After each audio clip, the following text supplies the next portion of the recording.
All right, today we're looking at a fun gambling routine you can do with a spectator.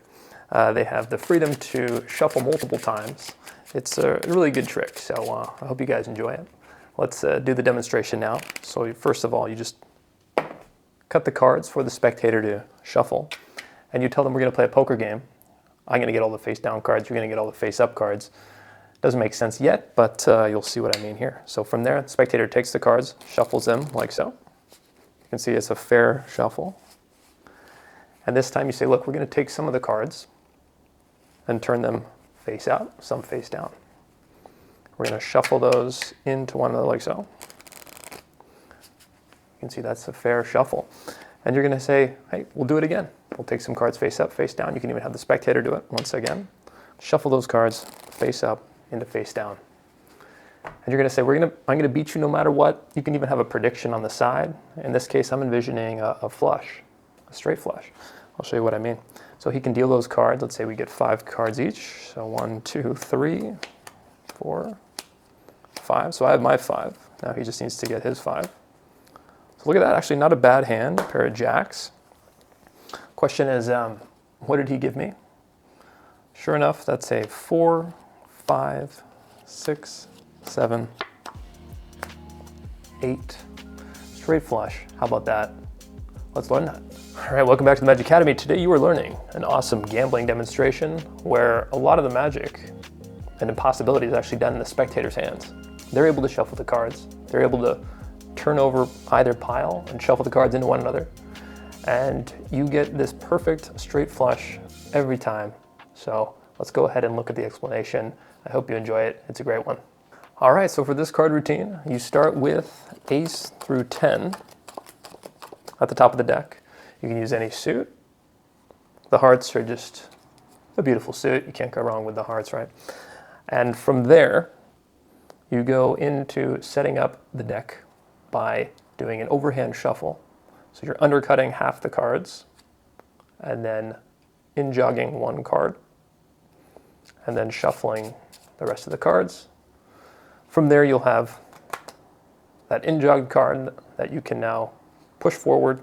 So you now have a break, shuffle those cards to the break, and then peel off 1, 2, 3, 4, 5, like so. And now you are set up with half the cards on the bottom half and the other half remaining on top. So these are the 1, 2, 3, 4, 5, 6, 7, 8, 9, 10 on the top. And then at the break, you have 5, 4, 3, 2, ace. Now, of course, you can get into this setup without having to do the overhand shuffle. That's a little bit more advanced method. But you can, of course, just have those cards in the center of the deck. And then maybe you have an identifier card, like the Queen of Spades, for example, and you just riffle up until you see the Queen of Spades, and you break at that point. But if you've done the overhead shuffle version, from there you can riffle the cards until you get to that break, and you provide the spectator the freedom to shuffle these piles into one another, like so. From there, the spectator has the freedom to cut the cards wherever he likes, and he can choose to turn over one pile. For you, of course, you just need to keep track of that top pile, as that has the flush cards, as you can see. So for example, if he turns this pile face up, that's perfect. He can shuffle those cards into one another, like so. And you can even have him cut the cards and turn those face over, like this. And then you can complete the cut by also turning those cards like this. It's essentially a false cut.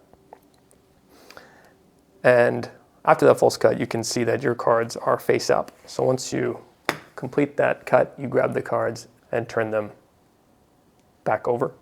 So now you're set up for that 5-handed deal, where you're getting the first 5 face down cards, and he's getting the first 5 face up cards. In this case, he's got a pair. Not bad. He might bet on that. But as you know, your hand's just a bit nicer. There's the 4, 5, 6, 7, 8, and straight flush. Beautiful. Of course, there are different methods to perform this. In the demonstration, you saw that After shuffling the cards like so,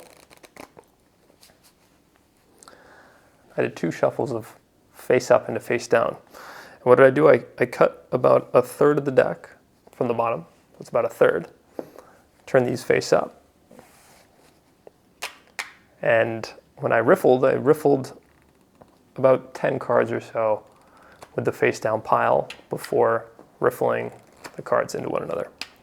So it looks something like this.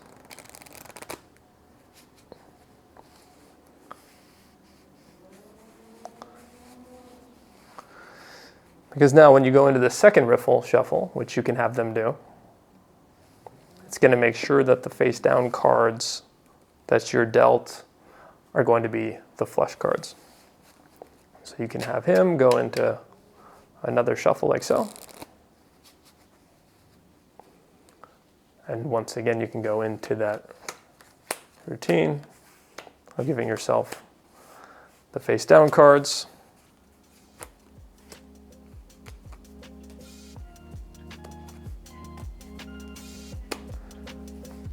And sure enough, just like before, you should have a beautiful straight flush.